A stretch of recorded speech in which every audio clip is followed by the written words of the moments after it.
A ruined stone keep is all that remains of Sutton Valence Castle, a strongly defended castle which occupied the entire spur of the hillside overlooking the road from Maidstone to Winchelsea. Baldwin de Bethune probably built a castle here in the middle of the 12th century, which was used as a residence for over 150 years by a succession of important lords and earls. The Great Stone Tower was probably built around 1200 and was at least 3 stories high.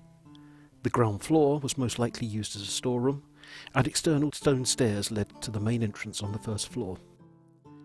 In 1203, Baldwin gave the castle to his daughter Alicia on her marriage to William Marshal, the Earl of Pembroke. Pembroke later remarried and passed the castle to his second wife Eleanor. After William's death, Eleanor married Simon de Montfort, the Earl of Leicester. In 1238, de Montfort unsuccessfully led the Barons' Rebellion against Henry III. The castle was confiscated by the Crown after he was killed at the Battle of Evesham in 1265. The castle and estate was then given to William de Valence, half-brother of Henry III, as a reward for his support during the rebellion. The village of Sutton became known around this time as Sutton Valence. Aymer de Valence inherited the castle in 1307 and stayed here in June 1315, but it was just one of many estates owned by the family. After Aymer's death in 1324, the castle passed by marriage to Lawrence, Lord Hastings, and was held in the Hastings family until 1390, when Reginald, Lord Grey de Ruthin, acquired it. Sutton Valence Castle seems to have been abandoned in the early 14th century, and by the 15th century had become ruinous. By the end of the 18th century, Hasted described Sutton Valence Castle as being now almost covered with ivy, and the branches of the trees which sprout from the walls of it. Archaeological excavations were carried out at the site during the mid-1950s, and in 1976 the castle was placed into the guardianship of the state.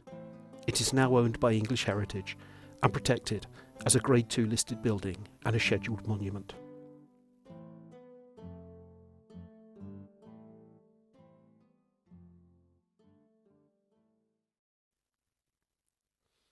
There are not many paranormal accounts from the castle, but it is said that a Norman soldier patrols around the ruin and has been seen many times by the local villagers.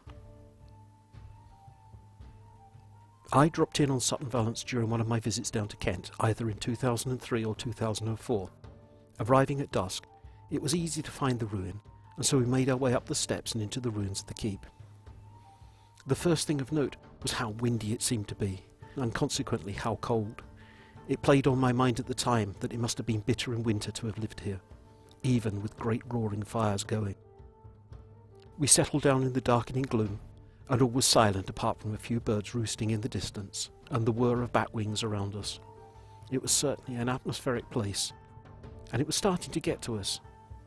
There was a lingering sadness, but it was an old sadness, a memory. There was a female presence wafting around the ruins in a long white dress with sleeves tight at the wrists and a rope belt in the gold colour around her small waist hanging loosely. But she never made contact. She was just there floating around the ruin, absent-mindedly, probably in the castle as it appeared in her day.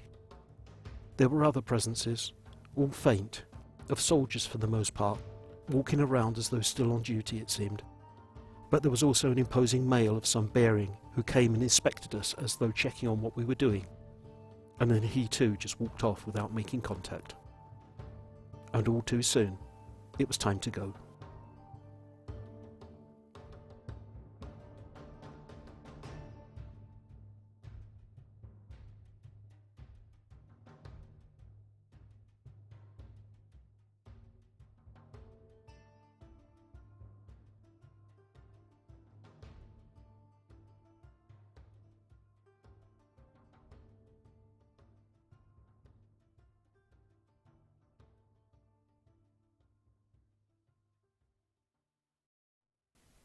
However, before we departed Sutton Valence for the Kent coast, I took out my Olympus DM550 digital recorder, unfortunately now lost, and took a brief 3-minute recording in the ruin, just in case I could capture any EVPs.